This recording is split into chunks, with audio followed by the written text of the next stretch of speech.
अस्सलाम वालेकुम एस्पायरेंट्स। मेरा आज का लेक्चर सीएसएस इंटरव्यू के हवाले से गाइडलाइंस पर मुश्तमिल है।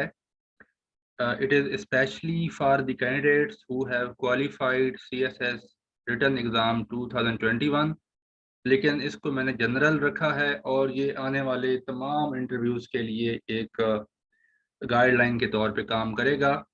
ये पर्टिकुलरली सीएसएस इंटरव्यू के बारे में है। चूँकि मौका ऐसा है कि रिसेंटली सीएसएस 2021 का रिज़ल्ट अनाउंस हुआ है और रिटन रिज़ल्ट के नतीजा में अब अराउंड 350 कैंडिडेट्स जो हैं वो अपने इंटरव्यू की तैयारी कर रहे होंगे। तो it is directed towards them. और इसके अलावा आने वाले तमाम जो भी इसमें इंटरव्यूज़ के बारे में गाइडलाइंस हैं वो यूनिवर्सल नेचर की हैं। पर्टिकुलरली ये सीएसएस इंटरव्यू के बारे में है। इसके बाद जो मैं लेक्चर रिकॉर्ड करूंगा वो 2021 के बारे में स्पेसिफिक होंगे कि जो कैंडिडेट्स सीएसएस 2021 पास कर चुके हैं उनके कौन कौन से क्वेश्चंस उनको तैयार करने चाहिए। वो मैं स्पेसिफिक लेक्चर जो है वो तैयार करूंगा कि किन किन एरियाज पे उनको काम करने की ज़रूरत है स्पेसिफिक डिटेल के साथ। ये लेक्चर पीएमएस के इंटरव्यू के लिए भी वैलिड है, जुडिशियल ऑफिसर्स के इंटरव्यूज के लिए भी, और अदर एग्जाम्स जो हैं Punjab public service commission, Sindh public service commission या जितने भी प्रोविंशियल पब्लिक सर्विस कमीशन हैं उन तमाम के इंटरव्यूज के बारे में इससे एक आइडिया लिया जा सकता है कि आपको किन किन एरियाज पे काम करने की ज़रूरत है। इवन ये इंडियन सिविल सर्विस के जो एस्पायरेंट्स हैं उनको भी इसमें हेल्प हो सकती है। तो इसके जो सीक्वेंस ऑफ प्रेजेंटेशन है उसमें मैंने इसको मुख्तलिफ एरियाज में डिवाइड किया है। Appearance, self analysis, hobbies, writing writing autobiography, command on English speaking, horizontal vertical explanation, conversational ability के बारे में बात की है, how to introduce yourself, degree questions, optional subjects, previous job experience question, service group preference question, general knowledge token question जो होते हैं, opinion question, global affairs, national issues, economy questions, physical features of Pakistan and the world, geography का जो knowledge है। उसके बाद वो questions जो कि आपके डोमिसाइल डिस्ट्रिक्ट से रिलेट करते हैं ये भी पूछे जाते हैं। Questions related to your proforma, attitude toward the panel और आई कांटेक्ट।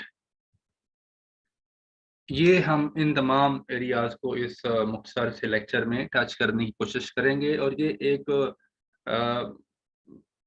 कॉम्प्रिहेंसिव किस्म का लेक्चर होगा अबाउट इंटरव्यू। सबसे पहली बात यह है कि जो इंटरव्यूई है, जो कैंडिडेट है, उसकी पर्सनैलिटी, फिजिकल अपीयरेंस कैसी है। उसमें सबसे पहला रोल उसकी फॉर्मल ड्रेसिंग का है। Dressing should be formal, two piece for the male और शलवार कमीज फॉर्मल जो है वो लेडीज के लिए। टाइडी अपीयरेंस होनी चाहिए, थके थके नहीं लगना चाहिए, आपको एनर्जेटिक होना चाहिए, हेयर कट फ्रेश हो, हेयर स्टाइल, और अगर आप और प्रॉपरली शेव्ड होना चाहिए, ट्रिम्ड होना चाहिए आपका फेस।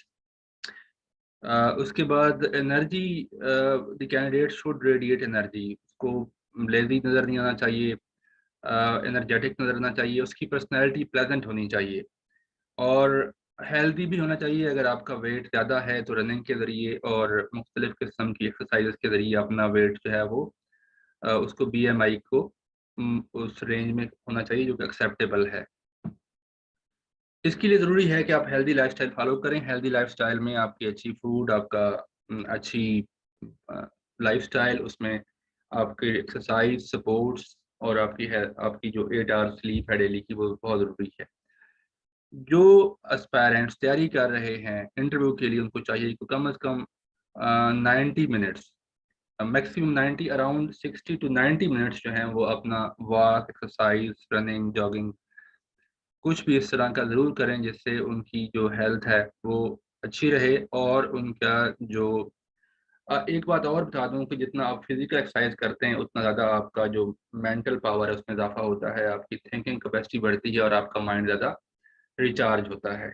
तो exercise, sports, physical activities very much important. ज़रूर दें 60 to 90 मिनट्स हर रोज़ निकालें अपनी सेहत के लिए। दूसरी चीज़ है सेल्फ एनालिसिस।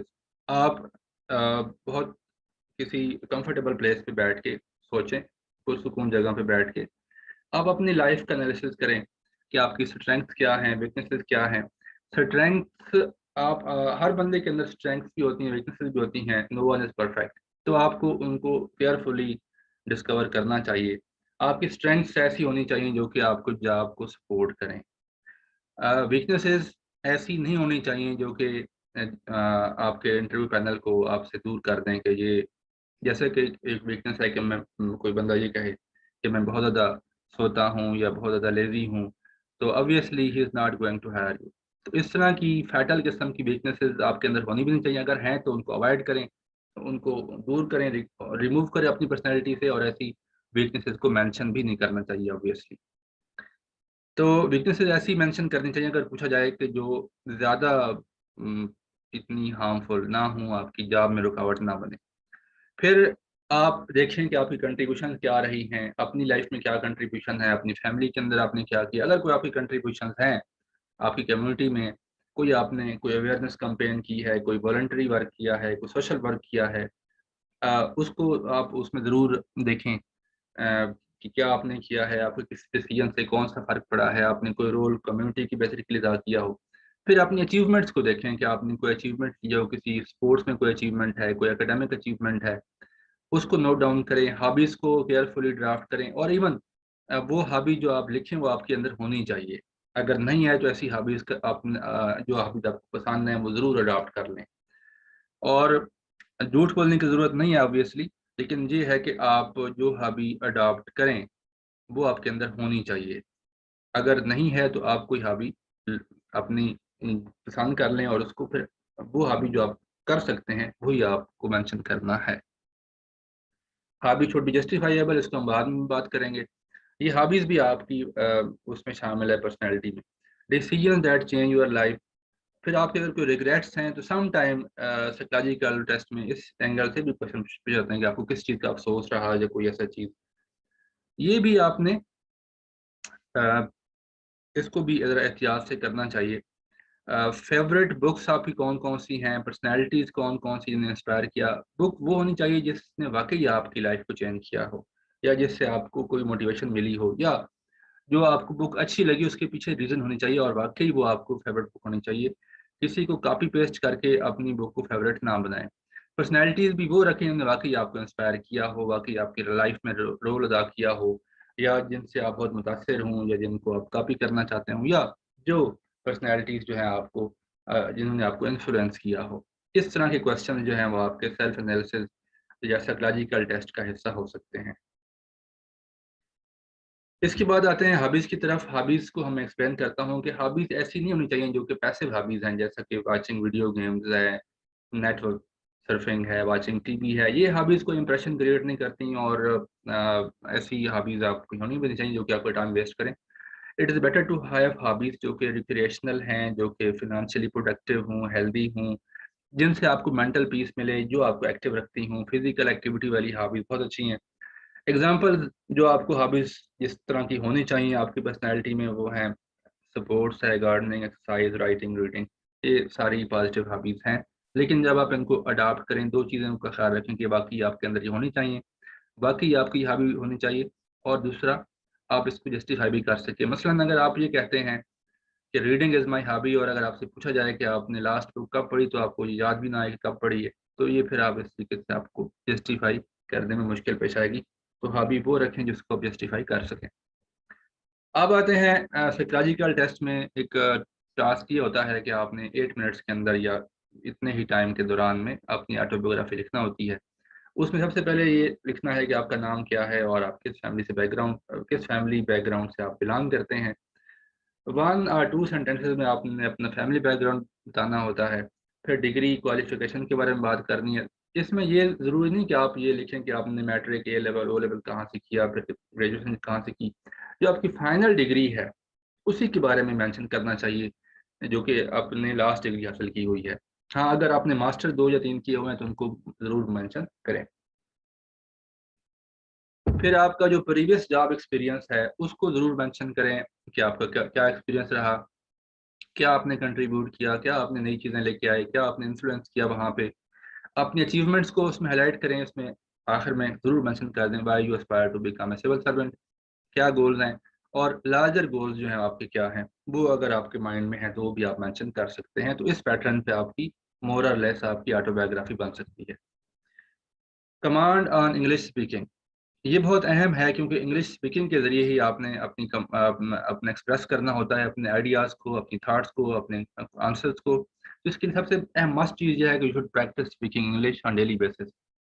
अब आपने किसी और लैंग्वेज में कम्युनिकेशन बिल्कुल ड्रॉप कर दें, जब तक आपका इंटरव्यू है आप इसी लैंग्वेज में ही कम्युनिकेट करें और लिसनिंग भी इसी लैंग्वेज में करें। जितना आप लिसनिंग करेंगे उसी उतनी आपकी स्पीकिंग बेहतर होगी और इंग्लिश स्पीकिंग आपकी प्रैक्टिस से ही बेहतर होती है। आपका थिंकिंग माइंड होना चाहिए कि आप क्वेश्चन जो है आपके आपके सामने पुट किया जाए तो आप उसको आंसर कर सकें, इम्प्रोवाइज आंसर दे सकें। मसलन अगर मैं आपसे पूछूं कि माशरे में सुसाइड रेट बढ़ रहा है, इसकी क्या वजह है, तो you should be able to articulate your answer and frame your answer and answer it. उसके बाद अगर पूछा जाए कि माशरे में क्यों डिवोर्स रेशो बढ़ रही है या सोशल इश्यूज के बारे में बात हो और कॉमन क्वेश्चन हो तो आप उनके बारे में बात कर सकें। फिर एक और चीज़ ये है कि आप इसकी प्रैक्टिस इस तरह भी की जा सकती है कि आप अपने ऊपर खुद क्वेश्चन पुट करें और खुद अपने आंसर्स का जवाब दें। और क्वेश्चन इंटरव्यू क्वेश्चन होने चाहिए जो कि इंटरव्यू में आमतौर पर पूछे जा रहे होते हैं और पता है कि पिछले साल कौन से क्वेश्चन पूछे गए। वो लिस्ट मैं आपसे अगले वीडियो में शेयर कर दूंगा, आप उन क्वेश्चन पे भी ये प्रैक्टिस कर सकते हैं। सबसे बेहतरीन तरीका ये है कि आपने शीशे के सामने अपने आप को बैठें और अपने ऊपर सवाल पुट करें और उन्हीं सवालात के आप जवाब दें।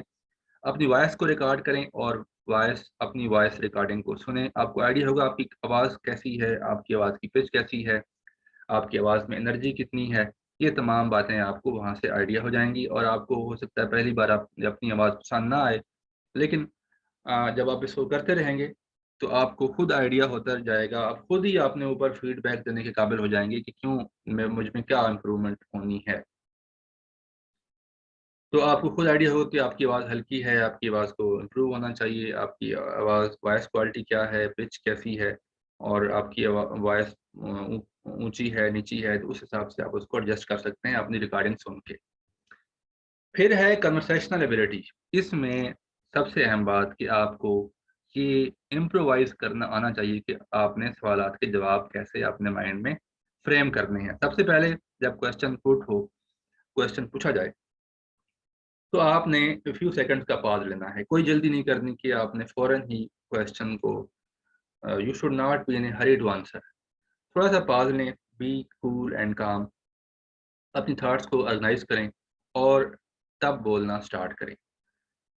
कुछ कैंडिडेट्स की ये आदत होती है कि वो क्वेश्चन को रिपीट करते हैं और फिर जवाब देते हैं और ये रिपीट इसलिए कर रहे होते हैं कि वो अपने माइंड में जवाब तैयार कर रहे होते हैं। तो बजाय रिपीट करने के बेहतर ये है कि आप पॉज़ ले लें। तो डोंट रिपीट द क्वेश्चन।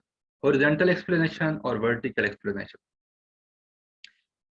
इसमें फ़र्क ये है कि बहुत सारे कैंडिडेट्स के अंदर ये टेंडेंसी होती है कि वो एक ही बात का जब जवाब देते हैं तो उसके अगर 3 या 4 पहलू हैं तो वो एक पहलू को ही एक्सप्लेन करना शुरू कर देंगे without mentioning the other aspects. तो इसका मसलन क्वेश्चन ये है कि हाउ टू क्योर इन्फ्लेशन, तो इसकी अगर आप 4 मेजर बताना चाह रहे हैं तो शुरू में आप 1, 2, 3, 4 यानी नंबरिंग से तमाम पहलू बता दें और फिर उनको एक्सप्लेन करना शुरू करें वन बाय वन, बजाय इसके कि आप एक ही पॉइंट को ही डिस्कस करते चले जाएं शुरू में। तो वर्टिकल एक्सप्लेनेशन बाद में होगी, पहले होगी हॉरिजॉन्टल एक्सप्लेनेशन। लेट्स से आप इन्फ्लेशन को काउंटर करने के आपके पास 5 जवाबात हैं, तो आप पहले उन पाँचों को वन बाय वन बता दें, फिर उनको एक्सप्लेन बाद में करें वन बाय वन।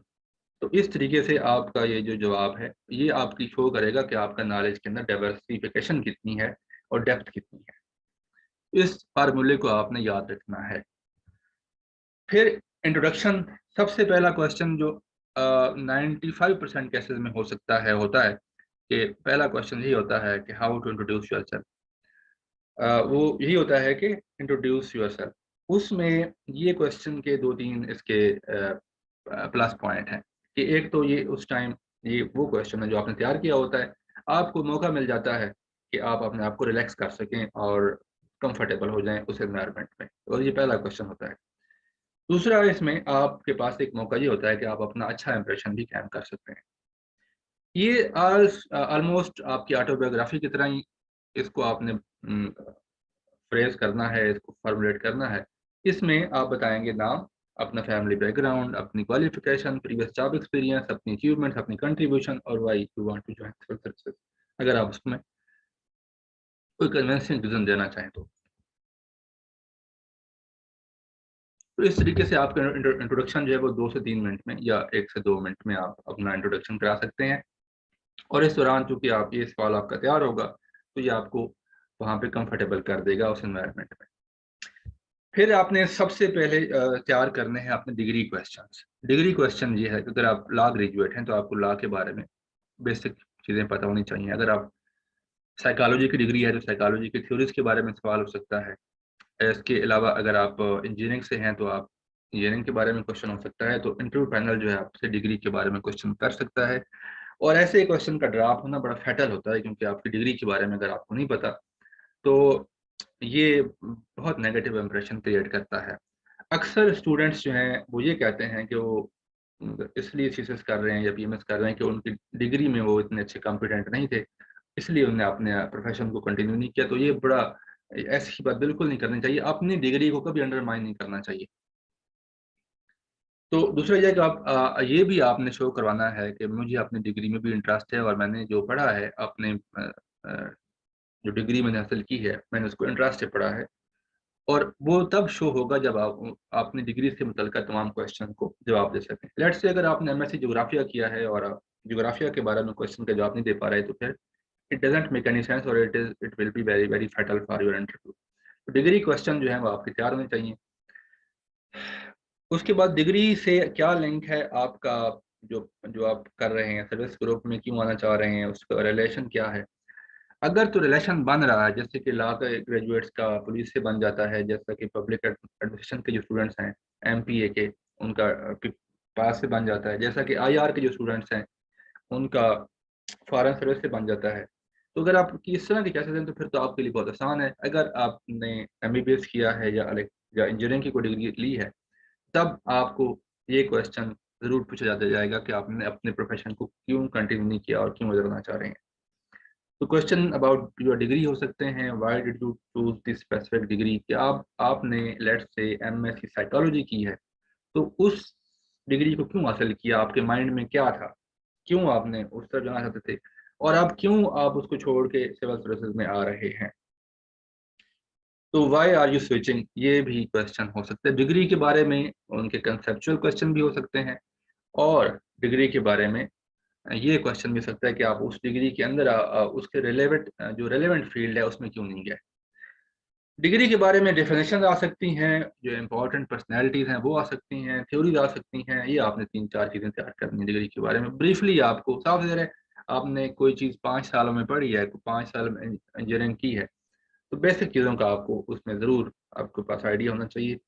ज़्यादा डेप्थ में जाके तैयार करने की ज़रूरत इसलिए नहीं है कि उसमें आप फिर आपका टाइम ज़्यादा उसमें लग जाएगा।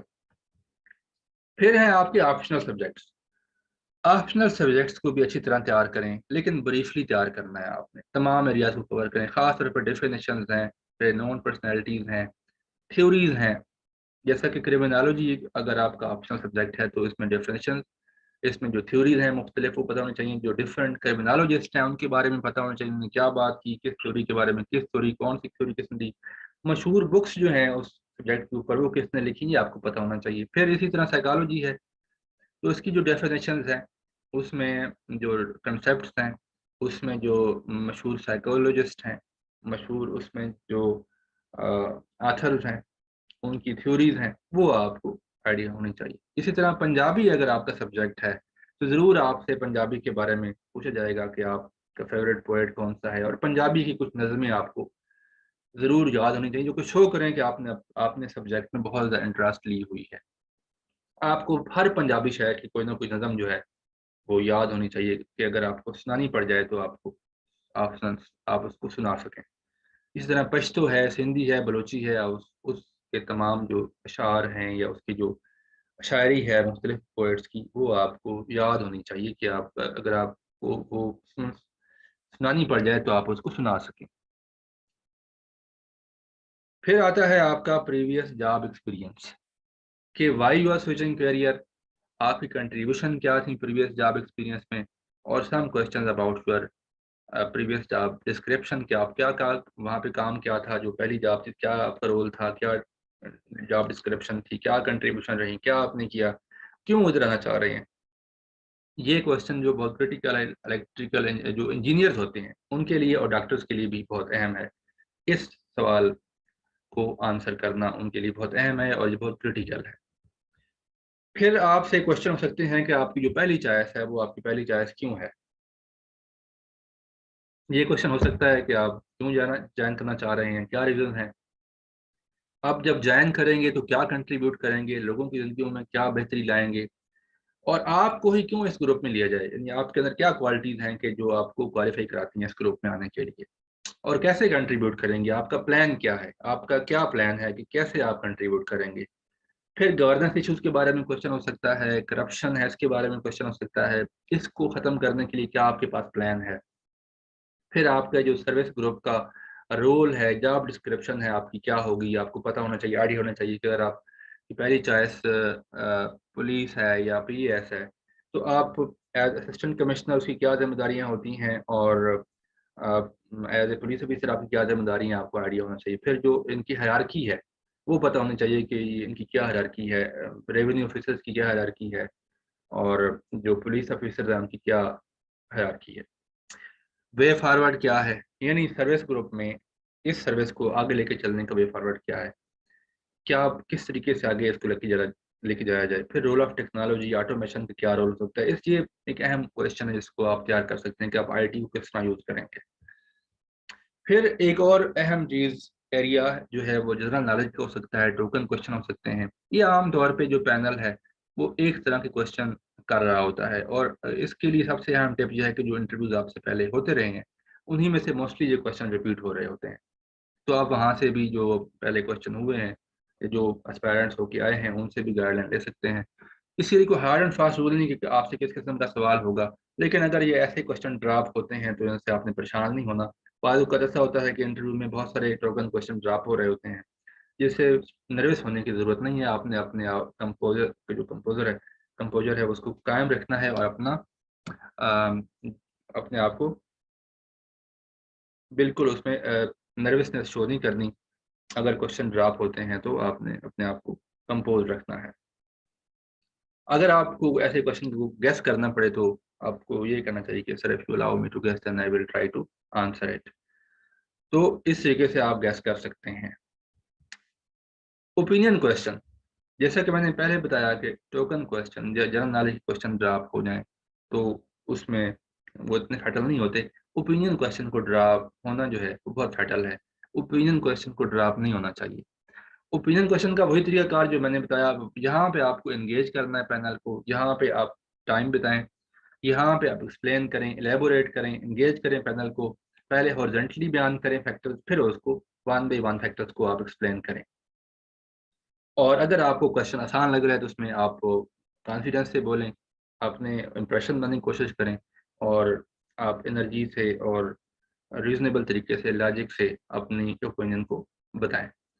Opinion should be balanced, balance होनी चाहिए बिल्कुल। आपने एक्सट्रीम व्यू नहीं लेना, लॉजिकल होनी चाहिए, और जो भी बात करें उसमें रीजन से, फैक्ट एंड फिगर से, या अपने आर्गूमेंट से उसको सपोर्टेड होना चाहिए। फिर आता है ग्लोबल अफेयर, इसके बारे में मेरा सेपरेट लेक्चर भी आएगा आएगा कि कौन कौन से ग्लोबल अफेयर चल रहे हैं जो कि सीएसएस 2021 के एस्पायरेंट से पूछे जा सकते हैं। लेकिन इसके बारे में, ग्लोबल अफेयर्स के बारे में आपका नॉलेज अपडेटेड हो, क्या हो रहा है दुनिया में, कंफ्लिक्ट क्या क्या है, एग्रीमेंट्स कौन कौन से हैं, इंटरनेशनल ऑर्गेनाइजेशन, अफगानिस्तान सिचुएशन के जो क्या प्रोज एंड कौन है पाकिस्तान के लिए, चाइना के लिए, यूएस चाइना रशिया के दरमियान जो गेम्स चल रहे हैं ये क्या है, बायलैटरल रिलेशन मुख्तलिफ ममालिक के, स्पेशली पाकिस्तान के, इंडिया के, और इनकी जो डिटेल है वो मैं आपसे अगले लेक्चर में शेयर करूंगा कि कौन कौन से ग्लोबल अफेयर्स जो हैं, कौन कौन से क्वेश्चन इनके बारे में पूछे जा रहे हैं या पूछे जा सकते हैं। ग्लोबल अफेयर को अच्छी तरह तैयार करें, फिर नेशनल इश्यूज को तैयार करें, नेशनल इश्यूज में what is going on currently, और करंट चैलेंजेस क्या क्या हैं पाकिस्तान को, डिबेट्स क्या चल रही हैं, कोई लीगल डिबेट चल रही है, एनर्जी क्राइसिस, पाकिस्तान का क्या पोटेंशियल है, कैपेसिटी कितनी है और प्रॉस्पेक्ट्स क्या हैं।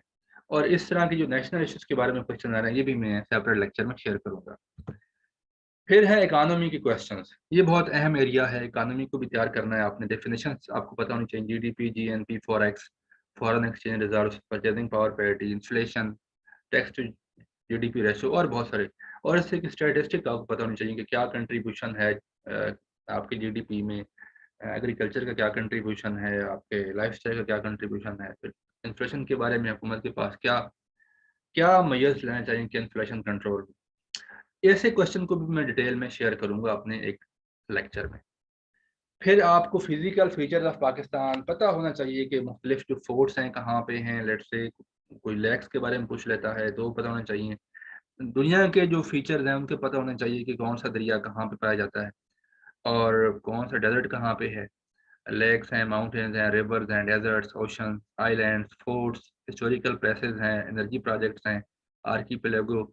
यानी ये तमाम आपको आइडिया होना चाहिए। आप अगर जेहलम से हैं तो आपसे रोहतास फोर्ट के बारे में क्वेश्चन हो सकता है, हिस्टोरिकल प्लेसेस के बारे में क्वेश्चन हो सकता है, या अगर आप नहीं भी हैं उस एरिया से तो आपसे डिफरेंट क्वेश्चन हो सकते हैं इन ग्राउंड के ऊपर।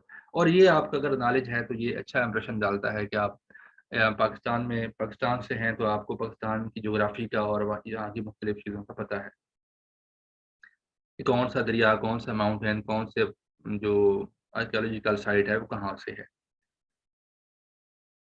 पाकिस्तान अफेयर्स के बारे में क्वेश्चन हो सकता है कि जितनी भी डेवलपमेंट्स हुई हैं, लीगल हैं, कॉन्स्टिट्यूशनल हैं, पॉलिटिकल डेवलपमेंट्स हैं, जो 1857 के बाद से लेकर आज तक भी हुई हैं, कांग्रेस बनी उसके बाद मिंटो मॉल रिफॉर्म, जो भी उसमें है, जो भी प्लान आए, कैबिनेट मिशन प्लान है, उसके बाद जितना भी फॉल ऑफ ढाका के बारे में आपका क्या व्यू पॉइंट है, वो तमाम जितने ऑपरेशन हुए, ऑपरेशन जिब्राल्टर क्या है सारा, ये तमाम जो इंडो पाक हिस्ट्री से मुतल्लिका क्वेश्चन हैं 1857 से लेकर ऑनवर्ड, ये आपके बहुत अच्छी तरह तैयार होने चाहिए। और एक बात मैं भूल गया ऑप्शनल पेपर्स वाले स्लाइड के ऊपर, कि अगर आपकी इंडो पाक हिस्ट्री है तो आपको फिर पूरी हिस्ट्री के बारे में, क्योंकि हिस्ट्री जो है ना वो बहुत इंटरेस्टिंग सब्जेक्ट है और पैनल आम तौर पे इंडो पाक हिस्ट्री के बारे में ज़रूर क्वेश्चन करते हैं। पंजाबी के बारे में क्वेश्चन कर सकते हैं, इंडो पाक हिस्ट्री के बारे में कर सकते हैं। तो इंडो पाक के जो मुख्तलिफ डायनेस्टीज़ हैं उनका वो आपको ज़रूर उसको रिवाइज करके जाना चाहिए। फिर comparison among the constitution, government of India act, objective resolution 1956, 60, 62 और 73, ये तमाम कॉन्स्टिट्यूशन का कंपैरिजन और amendments. Which form of government is better for Pakistan, presidential और पार्लियामेंट्री, सारे आर्गूमेंट्स होने चाहिए। कॉन्स्टिट्यूशन इज सुप्रीम और पार्लियामेंट इज सुप्रीम, ये क्वेश्चन भी आमतौर पे पूछ लिया जाता है।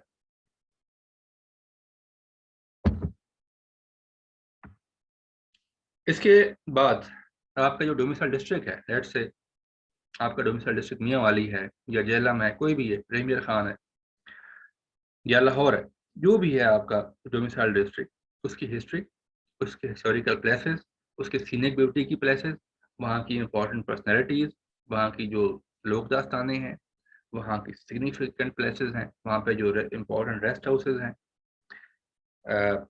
वहाँ के जो प्रॉब्लम क्या क्या है, वहाँ के ऊपर प्रोजेक्ट प्रोजेक्ट कौन कौन से हो रहे हैं, ये आपको तमाम पता होने चाहिए। Let's say if you are from Jhang, तो आपको उसकी हिस्ट्री, उसकी बैकवर्डनेस की रीजंस और स्पेशली जो हीर की स्टोरी है वो पता होनी चाहिए, फोकलोर है। फिर हीर से बात आगे चली जाएगी वारिस शाह की तरफ, तो ये इस तरह आपको पता होना चाहिए।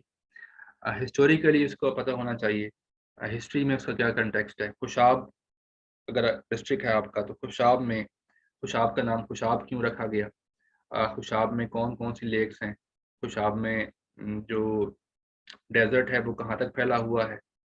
फिर खुशाब का जो जो उसका माउंटेनियस एरिया है, सकैसर बेस के बारे में क्वेश्चन हो सकता है, इसकी हाइट कितनी है। फिर उसमें जो लेक्स हैं उनके बारे में कुछ आपकी पर्सनैलिटी। इसी तरह कोई भी डिस्ट्रिक्ट है, अगर पाकपतन की बात करें तो पाकपतन में जो है बाबा फरीद और उनकी पोइट्री के बारे में, और उसके अलावा दीगर तमाम जो उस एरिया के बारे में ज़्यादा मैक्सिमम के बारे में क्वेश्चन हो सकता है। इस तरह अगर आप खैरपुर से हैं तो खैरपुर में फैज़ महल, खैरपुर स्टेट और वहाँ पे जो कोट डीजी है उसके बारे में। अगर आप मुल्तान से हैं तो मुल्तान के सूफी सेंट्स के बारे में और मुल्तान की हिस्ट्री। फिर इसी तरह अगर आप बहावलपुर से हैं तो बहावलपुर के जो दरबार हैं, जो उनका नवाब फैमिली है और बहावलपुर का status, creation of new provinces के बारे में क्वेश्चन हो सकता है। दिरावर फोर्ट के बारे में हो सकती है बात। और रोही रोही जो कल्चर है, रोही जो थल है, उसके बारे में बात हो सकती है। फिर क्वेश्चन पूछे जा सकते हैं आपसे, आपने जो परफार्मा फिल करके दिया हो, जो देना है या दिया होगा, उसके बारे में क्वेश्चन हो सकते हैं। तो आपने जो कुछ मेंशन करना है उसको ऐसे मेंशन करना है कि उसके बारे में आपसे क्वेश्चन हो सकता है। फिर what should be your attitude toward the panel. Eye contact आपका पैनल से जरूर होना चाहिए। ऐसा ना हो कि आप आई कांटेक्ट को लूज कर बैठें। जो क्वेश्चन पैनलिस्ट कर रहा है उसी से आप इंगेज करेंगे, लेकिन बाकी पैनल्स को भी 20% तक उनके साथ भी आपने आई कांटेक्ट रखना है। You should be courteous. आपसे ये ना आए कि आप एरोगेंट हैं। आपने कन्फ्लिक्ट में नहीं आना, डोंट लॉक हॉर्न्स। ज़्यादा कन्फ्लिक्ट में बहस नहीं करनी। अगर कहीं पे आपने डिसएग्री करना है तो डिसएग्री वेरी पोलाइटली, और पोलाइट डिसएग्रीमेंट का आप ऐसे कर सकते हैं, sir this is also a perspective as far as my humble understanding is concern. I think इस तरीके से आपने अगर कहीं पे डिसएग्री करना है तो आप कर सकते हैं, लेकिन don't try to lock horn, don't interrupt the panel and don't be blunt, so blunt. You should be balanced. आपकी एक स्कॉलरली, एक एकेडमिक ओपिनियन होनी चाहिए, यानी आपका एक बैलेंस्ड व्यू पॉइंट होना चाहिए। आपको कर्टियस होना चाहिए और एरोगेंट एरोगेंस की लुक नहीं आनी चाहिए। और ये भी नहीं पता चलना चाहिए कि आप नॉन सीरियस हैं या कैजुअल हैं, ये भी इम्प्रेशन नहीं जाना चाहिए। फिर जो पिछले 7 दिनों का न्यूज़पेपर है उसमें जो कुछ चल रहा है, यानी अगर आपका आज इंटरव्यू है तो जो पिछले 7 दिनों का आप हिंट ले लें पिछले 7 दिनों के पेपर में से, तो वो क्वेश्चन भी पूछे जा सकते हैं कि लेट से आजकल के न्यूज़पेपर में जो चीज़ चल रही होती है वो भी आपसे क्वेश्चन उस बारे में, उन डेवलपमेंट से हो सकता है। कोई डिबेट, डेवलपमेंट, विजिट्स, कोई फॉरेन डिग्नेटरी आया हुआ है पाकिस्तान में उस दौरान, तो उसके बारे में क्वेश्चन हो सकता है। और उसके हिस्टोरिकल पर्सपेक्टिव में जा सकते हैं वो पीछे, कि जो आज विजिट हो रहा है इसके पीछे बैकग्राउंड क्या है। क्या लेट्स से अगर चाइना का कोई डिग्नेटरी विजिट कर रहा है पाकिस्तान में तो पीछे हिस्ट्री आ जाएगी कि कब से ये क्यों हो रहा है, इसके क्या प्रॉस्पेक्ट्स हैं और ये क्यों हुआ है और इसके पहले कितने विजिट्स हो चुके हैं और क्या फ्रीक्वेंसी रही है। तो ये आपको जो 7 डेज़ का न्यूज़पेपर है उससे आइडिया हो जाएगा कि आप, वो भी आपको बहुत गाइड देता है कि गाइडलाइन देता है कि कैसे आप, किस तरह के आपसे क्वेश्चन हो सकते हैं। 7 डे न्यूज़पेपर फार्मूला जो है अपने ध्यान में रखना है कि पिछले 7 दिनों के न्यूज़पेपर से आपको हिंट मिलेगा कि आपसे क्या-क्या क्वेश्चन होने जा रहे हैं। B the best version of yourself. आपने कोशिश करनी है कि आप जो भी हैं एक्स वाई ज़ेड, आपका एक बेस्ट वर्जन है। Try to be the best version of yourself, और ये पॉसिबल है। आप उस जो भी है, लेट्स से आप you are X, mister X, तो आप मिस्टर एक्स में बेस्ट जो हो सकते हैं अपने आप को उस तरह मानने की कोशिश करें, उस तरह अपने आप को प्रेजेंट करें। Get inspiration from your desire to achieve your goal of becoming a civil servant. आपके अंदर फियर ऑफ फेलियर नहीं होना चाहिए। अगर आप नाकाम हो जाते हैं तो कोई आसमान नहीं गिर, there is no sky going to fall, कोई आसमान नहीं गिरने वाला। सो फियर ऑफ फेलियर को खत्म कर दें। जितना आप खौफ में जाएंगे उतना आपकी परफॉर्मेंस इफेक्ट होगी। लिहाजा नाकामी के खौफ को ज़हन से निकाल फेंके और अपनी तैयारी पे और इंटरव्यू पे फोकस करें। Act like the personality you want to be. अच्छा, इस बात को ज़रा आप समझें कि आप चाहते हैं कि आपका एक ख़ास इमेज जाए, तो उसी तरह बिहेव करना शुरू कर दें। अगर आपके इंटरव्यू के दौरान अभी टाइम है, 50 दिन है, 40 दिन है, महीना है, तो आपके ज़हन में एक पिक्चर है कि अगर मैं ऐसी पर्सनैलिटी हूँ तो मेरे अच्छे नंबर आ सकते हैं। तो उसी तरह की पर्सनैलिटी बनने की कोशिश करें अपने लाइफ़स्टाइल से, अपने एटिकेट से, अपनी कर्टसी से, अपनी ह्यूमिलिटी से। उस तरह की पर्सनैलिटी आपको होना चाहिए और अपने आप को वैसा बना लें एक्चुअल में, जैसा कि आप दिखना चाहते हैं, जैसा कि आपके ज़हन में ये बात आती है कि यार इस तरह की पर्सनैलिटी को अच्छे नंबर मिलेंगे, तो आपकी पर्सनैलिटी एक्चुअल में वैसी ही होनी चाहिए और उस तरह की पर्सनैलिटी आप कॉन्शियस एफर्ट से अपने आप को बना सकते हैं। ये था आज का आज का लेक्चर इंटरव्यू के बारे में। होपफुली आपको इससे फ़ायदा होगा। अ, अगर आप समझते हैं कि इससे आपको फ़ायदा होगा तो इसको आप शेयर भी कर सकते हैं। Best of luck for all these parents जो कि अपने रिटन एग्ज़ाम पास कर चुके हैं और इंटरव्यू की तैयारी कर रहे हैं। I hope this lecture is very useful for all of you. बहुत शुक्रिया।